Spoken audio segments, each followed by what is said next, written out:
¿Qué tal, amigos? Buenas noches y bienvenidos a Versión Libre. Y de verdad, en las pasadas elecciones al Congreso de la República hubo sorpresas. Hubo sorpresas por mucho dinero y por poco dinero. Hubo campañas que brillaron por el exceso de recursos y campañas que se hicieron con el mínimo necesario. Una de las votaciones que sorprendió fue la de la doctora Claudia López. Ella prefiere que la llame Claudia López, colega, porque ya está allá en el Congreso de la República, y entonces siempre le dicen honorable senadora, honorable doctora. Entonces vaya acostumbrándose uno que ya pues va a ejercer menos el periodismo. Ella sorprendió con una importante votación. Evidencia esto de pronto que el voto de opinión o generar opinión también puede generar votos. Buenas noches. Muy buenas noches, mil gracias por la invitación. Muy contenta de estar nuevamente aquí en este programa que nos acogió tan generosamente cuando vinimos a presentar nuestras propuestas en Barranquilla y en el Caribe. Mire, ¿cómo fue ese logro? De verdad, su campaña no fue una campaña donde se desbordaron los recursos. ¿Cuál fue la varita mágica para que la gente votara por usted? No, yo creo que no hay varitas mágicas, pero lo que hay es una trayectoria, yo creo una trayectoria de transparencia, de valentía, de coraje, denunciando ciertos temas, denunciando y confrontando siempre con mucho rigor la corrupción. Y me parece que ahí había una demanda, digamos, de gente que necesita encontrar a alguien con quien se identifique con confianza, porque la política está tan llena de negociantes y demás que la gente desconfía mucho. Yo creo que le pegamos a una trayectoria en la que la gente confía, y también nuestros temas fueron claves. Nuestra manifestación de que el principal problema de Colombia hoy no son las FARC sino la corrupción, y que tenemos que concentrar nuestros esfuerzos en derrotar esa corrupción para poder priorizar la educación como nuestro gran elemento fundamental y defender la paz y sacarla adelante. Yo creo que esos tres mensajes calaron muy bien. Sí, por la trayectoria usted la construye con base en la generación de una confianza que edifica fundamentalmente con denuncias muy delicadas. Por ejemplo, usted denunció la parapolítica, no tuvo eco inmediatamente. ¿Cómo fue esa investigación y qué la llevó a hacer esas denuncias? Pues no, la verdad yo apenas estaba empezando en el periodismo de opinión, era columnista en semana.com y estaba buscando un tema del cual escribir, y prendí el televisor y vi a los paramilitares en el Congreso y quedé muy sorprendida, pues. Bueno, estuvieron hasta en el Palacio de Nariño. Muy indignada, pues, de este discurso grandilocuente de estos narcotraficantes diciendo, pues, que era que ellos habían salvado a Colombia. Pero lo que más me indignó no fue realmente lo que dijeron los paramilitares, sino lo que le dijeron los congresistas después de los paramilitares, pues alabándolos. Parecían un concurso de porristas, más o menos, los congresistas. Entonces me puse a averiguar, oiga, ¿quiénes son estos congresistas? ¿De dónde salen? ¿Cómo los eligen?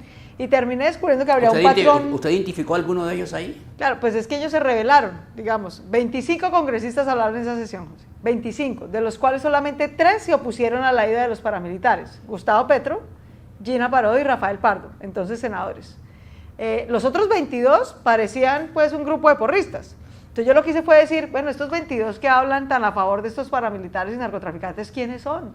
¿Y quién los elige? ¿Y de dónde sacan sus votos? Y terminé encontrando que había un patrón clarísimo de correspondencia entre masacres y homicidios paramilitares y votaciones atípicamente altas a favor de estos congresistas, y así se dio origen al llamado escándalo de la parapolítica.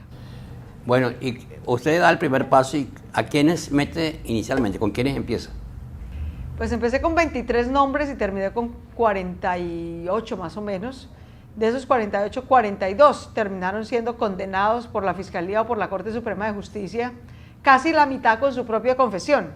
Sobre decir que de esos 42 al principio varios me amenazaron con demandarme y me dijeron que yo era una calumniadora, etcétera, y después terminaron confesándole a la justicia que sí, que habían hecho pactos con los paramilitares que los habían beneficiado electoralmente, de manera que fue una batalla larga. Yo publiqué, la primera vez que publiqué esa investigación fue en el 2005, nadie me la quiso publicar, a duras penas con Juanita León la logramos sacar en semana.com, pero ni la revista Semana, ni otros medios de comunicación la quisieron sacar, hasta que meses después ya ¿Usted la publicó en La Silla Vacía inicialmente?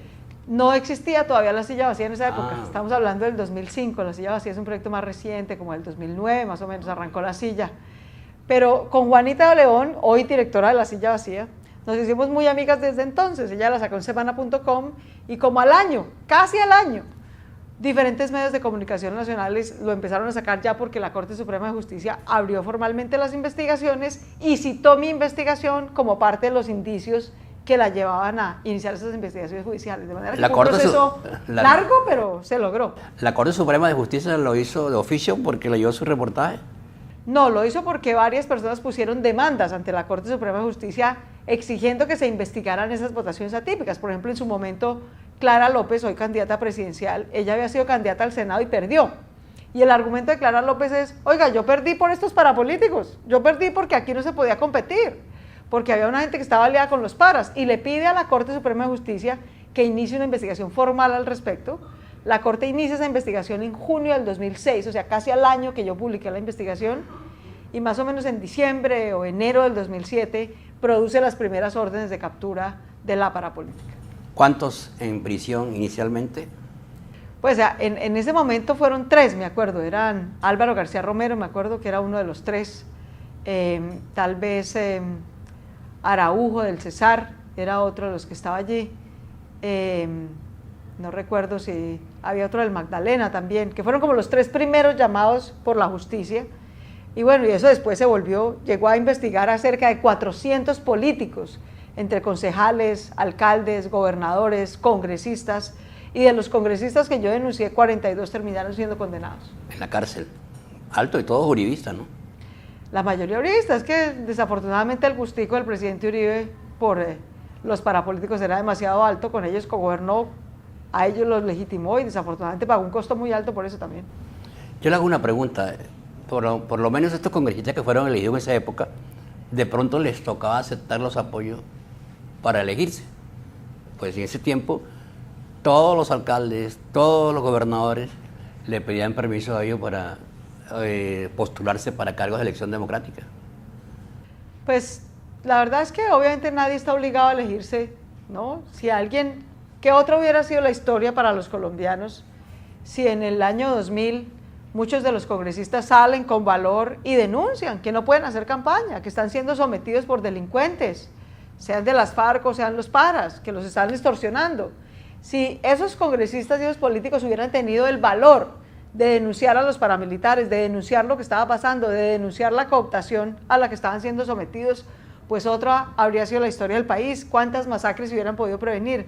¿Cuánta reacción nacional e internacional contra los paramilitares se hubiera podido producir si ellos hubieran hecho esa denuncia? Pero no, lo que hicieron fue acomodarse, y hay que recordar que el paramilitarismo es un invento de la clase política colombiana.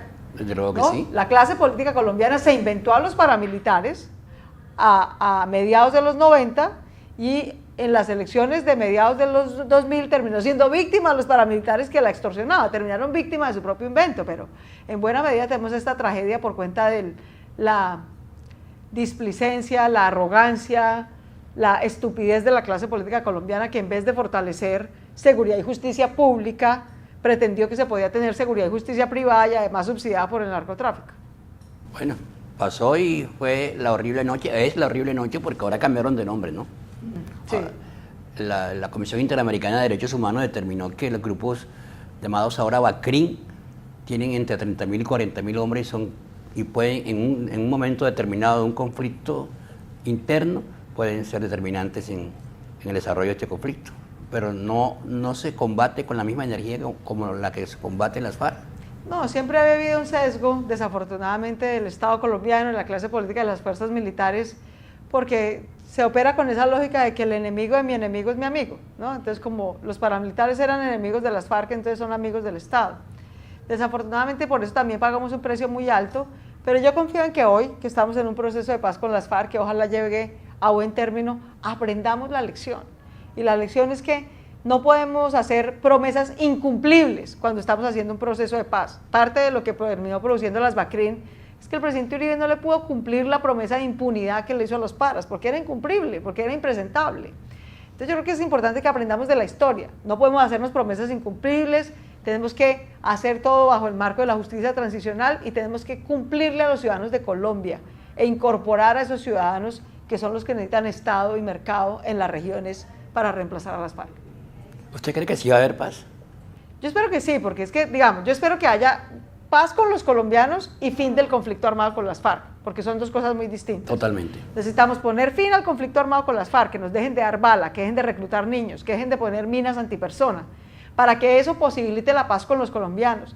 La paz es integrar a los campesinos, la paz es con las mujeres de Colombia, la paz es con los indígenas y los afros, la paz es con los colombianos y el fin del conflicto armado es con las FARC. Y yo confío en que ambas cosas las vamos a lograr sacar adelante este año. Los niveles de pobreza de Colombia son muy altos, ¿no? Y aquí nos han disfrazado el tema con algunas cifras que de verdad no se ven, cuando en La Guajira muchos indígenas, sobre todo niños, mueren de nutrición.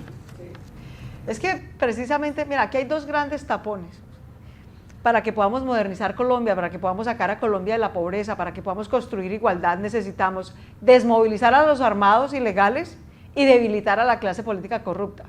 Esos dos son los grandes obstáculos a que regiones como La Guajira, como todo el Caribe colombiano, como todo el Pacífico colombiano, que tienen la peor clase política que se pueda uno imaginar, una clase política corrupta, clientelista, que se roba los recursos, la ñoñomanía, la N, eso obviamente imposibilita que se pueda derrotar la pobreza, porque lo que hacen los políticos es robarse la plata de los caribeños, de los niños de La Guajira, de los niños de Córdoba, para financiar sus propias campañas. Así que si de verdad queremos paz, vamos a tener que hacer una alianza con los ciudadanos, no con la clase política, más bien derrotar a la clase política, derrotar esa corrupción, lograr la paz con las FARC y poder hacer de la educación y la inclusión social nuestros reales vehículos de transformación. Claudia López, senadora de la República, periodista en ejercicio hasta hoy, ¿no? Sí, señor. Y regresamos de lunes a viernes de 6:30 a 7 de la noche. Nuestro compromiso es con la verdad, las noticias de las 6:30. Ya volvemos.